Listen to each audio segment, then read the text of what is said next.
I created my data infographic using multiple design principles to optimize visual appeal and engagement. The first design principle I utilized is the Gestalt principle of alignment. I use center alignment for titles and captions because center alignment is more formal, but less readable, so it is used best with small amounts of text.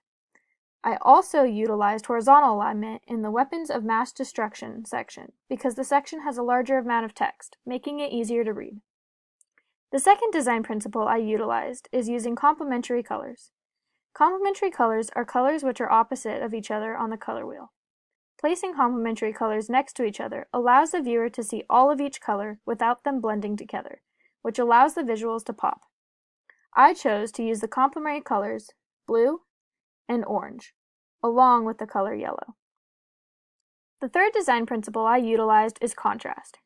Contrast between colors relates to their level of saturation. When using a black background, it is important to use highly saturated and bright colors. My use of bright and saturated colors allows the elements of my infographic to stand out against my dark background. All of these design techniques captivate the reader's attention. Thank you.